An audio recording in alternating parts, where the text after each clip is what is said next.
ಇವತ್ತಿನ ಒಂದು ಯೋಗ ಕ್ಲಾಸ್ನಲ್ಲಿ ಕಪಾಲಭಾತಿ ಹೇಗೆ ಮಾಡಬೇಕು ಅಂತ ತೋರಿಸ್ಕೊಡ್ತೀನಿ. ಈ ಕಪಾಲಭಾತಿ ಮಾಡೋದರಿಂದ ಏನು ಉಪಯೋಗಗಳು ಅದಾವೆ ಅಂತ ಈ ಆಸನ ಮಾಡಿ ಆನಂತರ ನಿಮಗೆ ವಿಶ್ಲೇಷಣೆ ಮಾಡ್ತೀನಿ.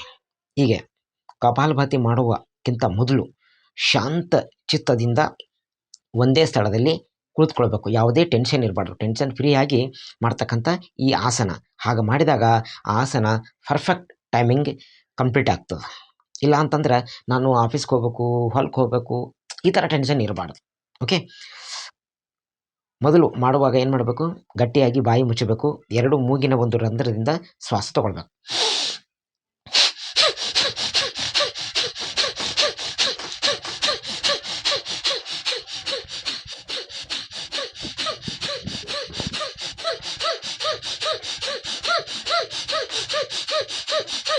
ಹೀಗೆ 5 ನಿಮಿಷ ಮಾಡಬೇಕು. ನಿಮ್ಗೇನಾದರೂ ಮಧ್ಯದಲ್ಲಿ ದಮ್ ಬಂದರೆ ಸ್ವಲ್ಪ ವಿಶ್ರಾಂತಿ ತಗೊಂಡು ಮತ್ತೆ ಟೈಮಿಂಗ್ ಸ್ಟಾರ್ಟ್ ಮಾಡಬೇಕು. ಹೀಗೆ ಕಂಟಿನ್ಯೂ ಏನು ಮಾಡಬೇಕು? 5 ನಿಮಿಷ ಮಾಡಬೇಕು. 5 ನಿಮಿಷ ಮಾಡಿದಾಗ ನಿಮ್ಮ ಕಪಾಲಭಾತಿ ಆಸನ ಕಂಪ್ಲೀಟ್ ಆಗುತ್ತದೆ. ಇದರಿಂದ ಉಪಯೋಗಗಳೇನು ಅಂತಂದು ಕೇಳಿದ್ರೆ, ಇವತ್ತಿನ ಒಂದು ದಿನಮಾನಗಳಲ್ಲಿ ಹೆಣ್ಣುಮಕ್ಕಳಿಗೂ ಮತ್ತು ಗಂಡು ಮಕ್ಕಳಿಗೂ ಹೊಟ್ಟೆ ಮುಂದಕ್ಕೆ ಹೊಂಟದ್ರಿ. ಈಗ ಹೊಟ್ಟೆ ಮುಂದಕ್ಕೆ ಬಂದಾಗ ಏನಾಗ್ತದ? ಮನುಷ್ಯಗೆ ಕೂಡೋಕ್ಕಾಗಲ್ಲ, ನಿಂದ್ರಕ್ಕಾಗಲ್ಲ. ಮತ್ತು ಹಲವಾರು ಹೊಟ್ಟೆ ಒಳಗಿರ್ತಕ್ಕಂಥ ಸಣ್ಣ ಕರಳಿಗೆ, ದೊಡ್ಡ ಕರಳಿಗೆ ಏನಪ್ಪ ಅಂದ್ರೆ ಭಾಳ ಎಫೆಕ್ಟ್ ಆಗ್ತದೆ. ಮತ್ತು ಇದಲ್ಲದೆ ಈಗ ಹೊಟ್ಟೆ ನೋವು ಆಗೋದು, ಗ್ಯಾಸ್ ಟ್ರಬಲ್ ಆಗೋದು, ಆ್ಯಸಿಡಿಟಿ ಆಗೋದು ಹೀಗಾಗ್ತವೆ. ಅದಕ್ಕಾಗಿ ಕಪಾಲಭಾತಿ ಮಾಡೋದರಿಂದ ಹೆಣ್ಮಕ್ಕಳಿಗಾಗಲಿ ಗಂಡು ಮಕ್ಕಳಿಗಾಗಲಿ ಹೊಟ್ಟೆ ಮುಂದಕ್ಕೆ ಬರುವುದಿಲ್ಲ, ಯಾವುದೇ ರೋಗಗಳು ಬರುವುದಿಲ್ಲ. ಏನಾಗ್ತದ? ಮನುಷ್ಯ ಆರೋಗ್ಯವಾಗಿರ್ತಾನೆ. ಹಾಗೆ ಯಾರ ಕಪಾಲಭಾತಿ ಮಾಡ್ತಾರೆ, ದೇಹದ ತೂಕ ಹೆಚ್ಚಾದರೆ ದೇಹದ ತೂಕ ಕೂಡ ಕಡಿಮೆ ಆಗ್ತದೆ ಕಪಾಲಭಾತಿ ಮಾಡೋದರಿಂದ. ಮತ್ತು ಪೈಲ್ಸ್ ಬರುವುದಿಲ್ಲ. ಪೈಲ್ಸ್ನಲ್ಲಿ ಸಾಕಷ್ಟು ವಿಧಗಳವ. ಯಾವುದೇ ಪೈಲ್ಸ್ಗಳು ಬರುವುದಿಲ್ಲ, ಪೈಲ್ಸ್ ರೋಗನೇ ಬರುವುದಿಲ್ಲ. ಮತ್ತು ಊಟ ಮಾಡಿದ್ದು ಡೈಜೆಷನ್ ಚೆನ್ನಾಗಾಗ್ತದೆ. ಮತ್ತು ಗಾಲ್ ಬ್ಲಾಡರಲ್ಲಿ ಮತ್ತು ಕಿಡ್ನಿ ಎಲ್ಲಿ ಸ್ಟೋನ್ ಆಗುವುದಿಲ್ಲ. ಗಾಲ್ ಬ್ಲಾಡರಲ್ಲಿ ಸ್ಟೋನ್ ಆಗಲ್ಲ ಮತ್ತು ಕಿಡ್ನಿಯಲ್ಲಿ ಸ್ಟೋನ್ ಆಗುವುದಿಲ್ಲ. ಮತ್ತು ಮುಖ್ಯವಾಗಿರ್ತಕ್ಕಂಥ ಮಾತು ಏನಪ್ಪ ಅಂತಂದರೆ, ಯಾರು ಕಪಾಲಭಾತಿ ಮಾಡ್ತಾರೆ ಅವರಿಗೆ ಹಾರ್ಟ್ ಅಟ್ಯಾಕ್ ಆಗುವುದಿಲ್ಲ, ಹೃದಯದ ಯಾವುದೇ ಕಾಯಿಲೆಗಳು ಬರುವುದಿಲ್ಲ. ಹ್ಯಾಂಗಪ್ಪ ಅಂತಂದ್ರೆ, ಒಂದು ಎಕ್ಸಾಂಪಲ್ ಹೇಳ್ತೀನಿ ನಿಮಗೆ. ನಾವು ಚಿಕ್ಕಂದಿನಿಂದ ಇಲ್ಲಿವರೆಗೂ ಆಯಿಲ್ ಫುಡ್, ಬಜ್ಜಿ, ಸಮೋಸ, ಪೂರಿ, ದೋಸೆ ಈ ಥರ ಎಲ್ಲ ಎಣ್ಣೆ ಪದಾರ್ಥಗಳು ತಿಂದು ಏನಾಗ್ತದೆ? ಮತ್ತು ಕೊಬ್ಬಿನ ಅಂಶವುಳ್ಳ ಆಹಾರವನ್ನು ತಿಂದು ಏನಾಗ್ತದೆ? ಈ ನಮ್ಮ ಹಾರ್ಟ್ನಲ್ಲಿರ್ತಕ್ಕಂಥ ರಕ್ತ ನಾಳಗಳು, ವಾಲ್ಗಳಲ್ಲಿ ಚಳಿಗಾಲದಾಗ ಕೊಬ್ಬರಿ ಎಣ್ಣೆ ಹೆಂಗೆ ಗಟ್ಟಾಗ್ತದಲ್ರಿ, ಹಂಗೆ ಇಲ್ಲಿ ವಾಲ್ಗಳಲ್ಲಿ ರಕ್ತ ಗಟ್ಟಗಾಗ್ತದೆ. ಗಟ್ಟಾದಾಗ ಏನಾಗ್ತದ?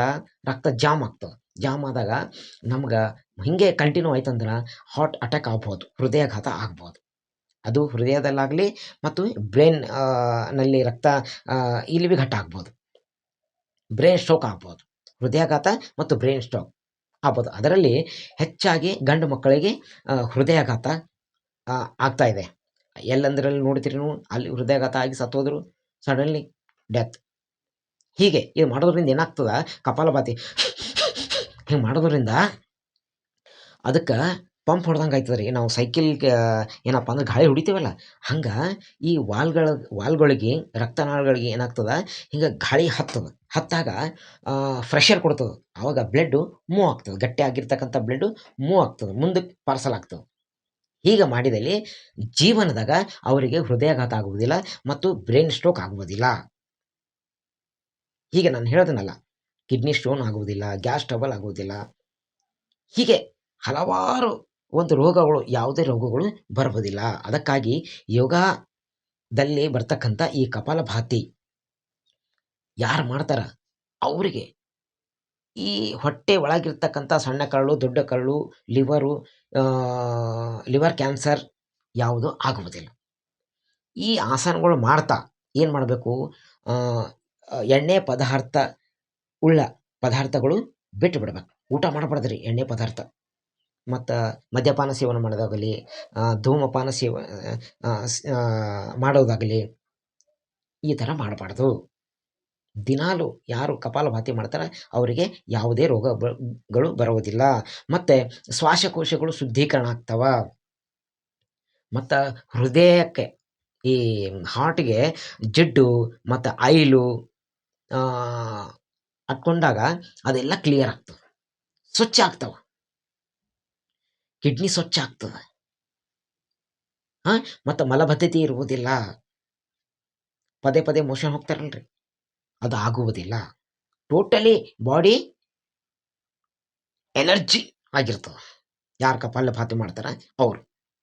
ಹೀಗಾಗಿ ದಿನಾಲು ಕಪಾಲಭಾತಿ ಮಾಡೋದರಿಂದ ಹಲವಾರು ರೋಗಗಳು ನಮ್ಮಿಂದ ದೂರ ಇರ್ತಾವೆ. ಮನುಷ್ಯ ಆರೋಗ್ಯವಾಗಿರ್ತಾನೆ. ಎಲ್ಲರಿಗೂ ಶರಣಾರ್ಥಿಗಳು.